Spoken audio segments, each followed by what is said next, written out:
Ritchie arrived bursting at the seams with fabulous stuff. I just threw what I had away, Tommy. I mean, I'm not a proud man in that, on that level. I'm a proud man about what I play. But if I know that someone's written a better track than me, a better song idea than me, I'd rather see that on the album than a lame excuse for a track just to give me some money for publishing. And that's not what it's all about. You see, I believe very strongly that the Blackmore is the little microchip that when you plug it into the computer that's called Deep Purple, it makes it work. In 1984, legendary hard rock band Deep Purple finally reunited, bringing back the iconic Mark II lineup of Ian Gillan, Ritchie Blackmore, Roger Glover, JON LORD and Ian Paice. Their comeback album Perfect Strangers showcased their renewed energy and musical prowess, delighting fans with powerful new tracks and a triumphant world tour. This reunion reignited Deep Purple's flame, celebrating their storied past while propelling them into an exciting new chapter of rock and roll history. Here follows a candid interview with keyboardist JON LORD. You were really at the beginning of the whole concept of Deep Purple.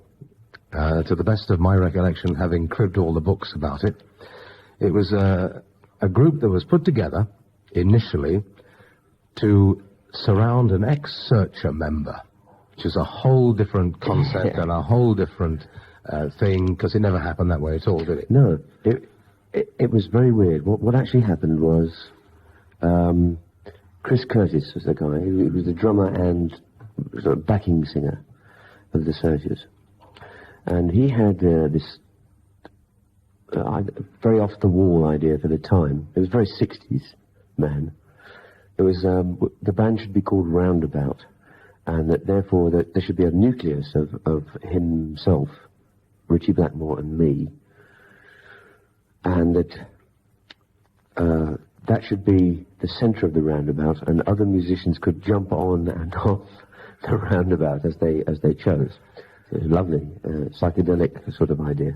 Right. And he therefore, he said, I know this great guitarist and he's living in Hamburg practicing. So I'll put you together with him, and that was Ritchie, and so he was responsible for introducing me to Ritchie. And Ritchie and I talked long and hard through the various nights in the winter of 67, beginning of 68. And then Chris just disappeared. He went and became a tax expert in Liverpool or something. He went to work for the Inland Revenue. I mean, and you very well know that the Inland Revenue and rock music don't go terribly well together. So it's, I don't know how he managed that, but so it left me and Ritchie in the spring of 68 with an embryo idea and nothing to hang it on. And then the guy that was supposed to be the money man for this idea of Roundabout called me up or sent me a telegram or something saying he's still interested in forming a band because I'd still like to be involved in the music industry. He made frocks for a living, this gentleman. So you can see he was highly qualified to become a rock and roll manager. I think he was terribly surprised by what he got. I think he wanted something like Traffic, but he got this kind of... Two musicians and no singer. Absolutely nothing at all. But when we finally all got it all together, what he got was a band that spent in actual fact over a year searching for an identity. Ritchie and I had vague ideas of what we wanted to be. And if you listen to the first three Purple albums, you'll hear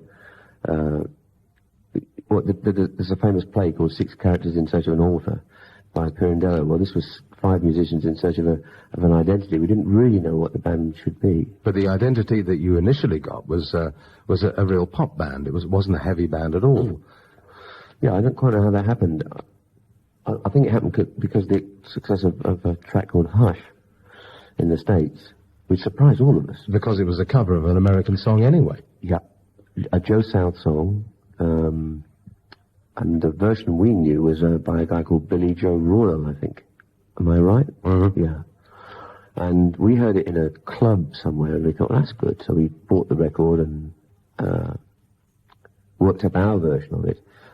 the strange thing about our version of it was 4.5 minutes long, and it ended with a 1.5 minute organ solo, and it sold over 1 million in the States, which in '68 was very unusual. Get ready to dance, everybody, yeah. Rock Commander is a celebration of rock and metal culture. Manage your own rock bands, connect with a passionate community, and experience exclusive collaborations with real bands like American Chaos and Adam and the Metal Hawks.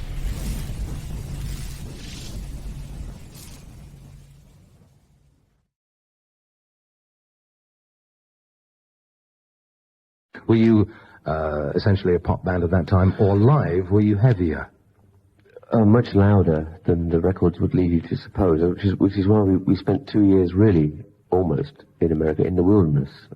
I mean, our record company disappeared from underneath us. They went bankrupt. They were not just a record company, they contracted to make films and such. But Warner Brothers had done something like a contract with this company to produce films for them. And in order to get back that contract, Warner's had to buy this company because they didn't want this contract to make films going to just anybody. Yeah. So they bought the contract back, and in buying Tetragrammaton, they found that they'd bought an English rock band called Deep Purple. And I well remember them phoning our management in England and saying, what are you? And this is when the first success in England was just happening with Deep Purple in rock. Yeah. The first real taste of getting anywhere close in England. And they suddenly realised that they'd got a band that was having a hit in England, so they pulled all the stops and they flew us all to America to have discussions about, the terribly sort of intense discussions that American record companies tend to have with their artists. Yeah. You know, how do you conceptualize this, John? Sorry? Sorry. I mean, God bless them. They were lovely. They were very kind to us through those early years in America with Warner Bros. They're extremely nice to us. But we, as I said, had 2 years in the wilderness. We were playing 500-seater clubs in America. And indeed, our first gig ever in America was opening for Cream on their farewell tour. You were thrown off that tour, though, weren't you? Yes, because we went down very well.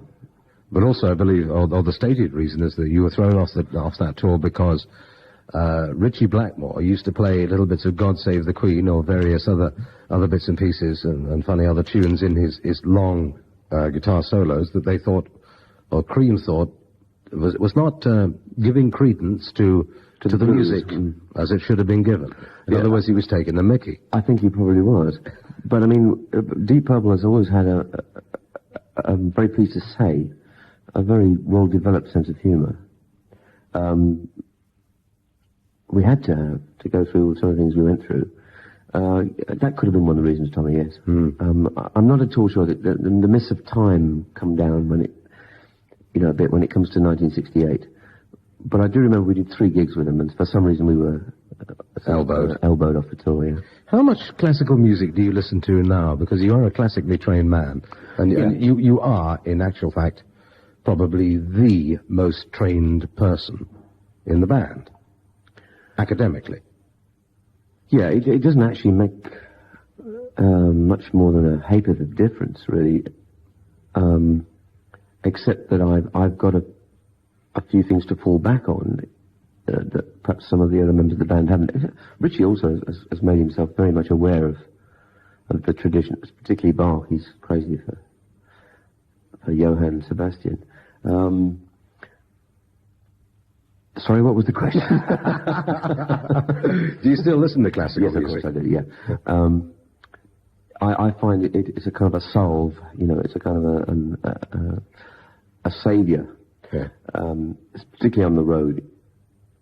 If I've sort of got back from the gig to the hotel room and I'm buzzing, I have to just come in back off stage in front of a lot of excited people. There's no real way I can get back into the hotel room and put Highway Star onto my, little portable stereo. It's got to be something that's going to help to calm me down. I can play for my own enjoyment and the enjoyment of my friends, but I wouldn't dare to go anywhere near the stage of the Albert Hall with a solo piano, you know, or the festival hall. I mean, that's not the kind of quote-unquote classical musician I am. Yeah, but one of your most famous albums, or one of your most dearly loved and respected albums, was put together in the Albert Hall. Sure. At a time when nobody thought a rock band could play with a symphony orchestra. Yeah, and I was pleased to be able to prove that it could be done. But again, we're trying to have some fun. I'm trying to make some nice noises. To be given the symphony orchestra as a toy for a few days was glorious. The unfortunate thing is I was so scared I don't remember a thing about it. You know? I mean, I have to play the album now to remember it. I was extremely frightened. Yeah.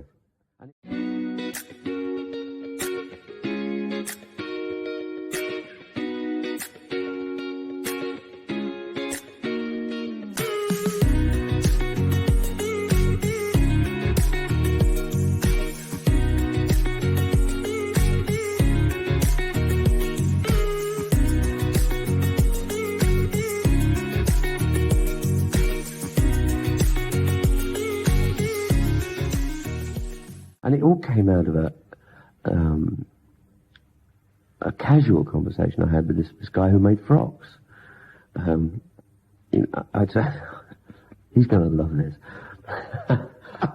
I just said, you know, that to him in an idle moment, sometime in late 68 or early 69, I forget which, that I'd heard an album that the Dave Brubeck quartet had made with the New York Philharmonic, and that I would love to do that with a rock band, but that I didn't think that I'd ever been in a rock band that could handle it, and maybe this one could. And then in the July or whatever it was of that year, 69, Ian and Roger joined, Gillan and Glover, and he said, "Is this the band?" And I just sort of went, "Yeah." And he went away and thought about it. And then he came back and said, "Do you still want to do that thing with an orchestra?" I said, "Oh, yeah, I'd love to. Yeah, great idea." I said, "I've written a few ideas." And he said, "Well, you better get cracking because I've booked the Albert Hall for September the 29th. So, I mean, and Purple was working at a rate of knots at that time. So I was getting back from, like, Accrington to my flat in Fulham at, like, 4 in the morning and getting on burning the midnight oil with the score and putting the dots down. And books on orchestration, you know, to tell me how to do it. But it worked in a very kind of off-the-wall and the grace of God and skin of your teeth, all those phrases. In that kind of way, it worked. You had to be there. And it set a precedent. Yeah. It did more than that, actually, for Purple. It attained for us enormous publicity, so that when the right album came out, the album that had been festering inside of us for 2 years, which was Deep Purple in Rock, which I still think is a classic album, because that's an album that sets a precedent. It made a statement about rock bands which hadn't been made before, I like to think. So that when that came out, the audience was there. They were intrigued enough, and it stayed on the charts for something like 56 weeks. Yeah. I learned an awful lot about why rock musicians are actually easier to deal with than orchestral musicians. I mean, they gave us such a hard time. They thought you were weird. I mean, Malcolm Arnold, the guy who conducted it, who a delightful man, one of England's actually best living composers. He doesn't do a lot, but if anyone's interested in modern English symphonic music, check out Malcolm Arnold. He's writing some glorious stuff. But he conducted it for us. And at one point, he stopped the whole rehearsal and said, "Listen, I've got to say something here, and it's going to make you very angry talking to the orchestra." He said, "There are 5 guys here, only one of whom reads music. They are making you look like fools. So you better get your act together." And I can't tell you the way he put it. And there were a few ladies in the orchestra who were shocked by Mr. Arnold's language. But it worked. because you could see them going, "Oh, right, okay. If you're telling us that a bunch of long-haired rock and roll musicians are making us look fools," and then they started to work. Yeah.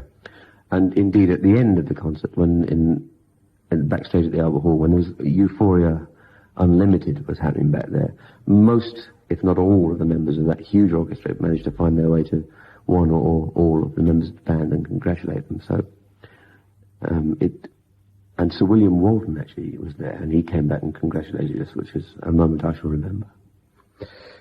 One thing that's quite surprised me is looking down the list of writing credits, your actual writing involvement is frankly minimal. And I just wonder why you haven't had such a hand in writing I'll give you a very quick and very honest answer. I got to Vermont I'd brought, bits and pieces, ragtag and bobtail stuff that I'd had trundling around the back corridors of my head for, a while, things I thought might be useful. Ritchie arrived bursting at the seams with fabulous stuff. I just threw what I had away, Tommy. I mean, I'm not a proud man in that, on that level. I'm a proud man about what I play.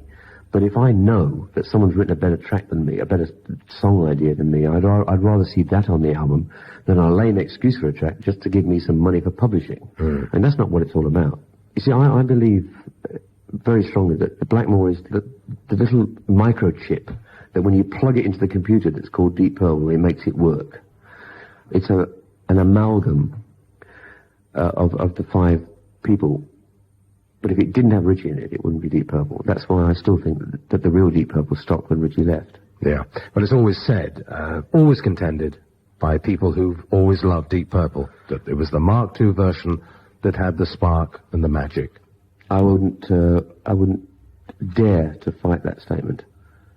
To get back to your original question, was that Blackmore came bursting with great Purple ideas. He must have been saving them up for years, the so-and-so. I nearly swore, Tommy. It would have been accepted if you had. Yeah. Of all the tracks that you recorded during the time that you weren't with Purple, and I'm asking everybody this same question, which one would you like me to play now? Which do you think is the definitive Jon Lord track? Can I take it off my solo album? Because I think that says more about me in the intervening years than anything I did with Whitesnake. I refuse to denigrate Whitesnake. It was a great rock and roll band. But there's nothing in the Whitesnake canon that represents me, I think, as well as anything that was on the earlier Purple records or on my solo album. So I'm gonna have to pick Bark Onto This, because it's something that I'd been desperate to do for years.